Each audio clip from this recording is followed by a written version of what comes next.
Trillions of chemical reactions are humming away in the cells of your body. You never feel them, but without these reactions, you wouldn't be alive. Unfortunately, each of those reactions needs some help. You see, most molecules are stable. They're happy just the way they are. The atoms in them are all bound up and friendly with one another and would prefer to stay that way. Problem is, for a chemical reaction to happen, the atoms that make up those stable molecules need to break away from their friends and go buddy up with another atom. This breakup is where the molecules need a hand. This initial kickstart is known as activation energy. It's used to destabilize the molecule, to push the bonds between the atoms to a place where they are ready to break. This unstable state is known as the molecule's transition state. Once the transition state has been achieved, the atoms become willing to leave their current molecular friends and go make new friends elsewhere. Once they're convinced, it's a piece of cake. Bonds break, atoms rearrange, and the rest of the reaction happens automatically. After that first push, the body doesn't need to put in any more energy to help the reaction along. Left alone, most of these reactions would be very slow, because it takes quite a while to build up the activation energy the molecules need to get started.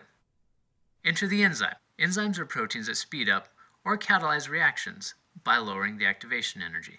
They make it easier for the molecule, also known as a substrate, to get to the transition state.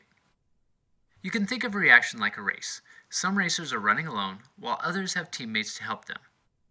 Meet Sam, the substrate. His team is the Mod Squad. Together, his team is able to get to the finish faster, using less energy. There are 4 special enzymes in Sam's team. Each has a different strategy for lowering the energy it takes to get going and speeding up the pace to get the mods to the finish line. The M stands for microenvironment.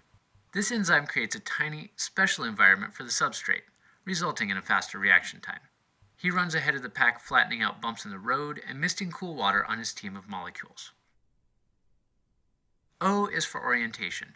Sometimes 2 molecules must be positioned just right before they will react. Like a friend at the finish line, the O enzyme provides his molecules with specially shaped spaces that allow the substrates to interact in just the right way. D stands for direct participation. Every now and again a little muscle is needed, and when his teammates are struggling to finish the race, teammate D is there to pick them up and carry them over the line. Finally, S is for straining bonds. This guy pushes the team through some serious flexibility exercises. Splits, lunges, backbends, the works. Sometimes his substrate teammates just need to be stressed and flexed into their transition state.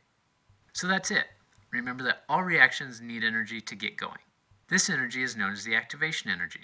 Enzymes lower that activation energy and speed the reaction through team mods: microenvironment, orientation, direct participation, and straining bonds.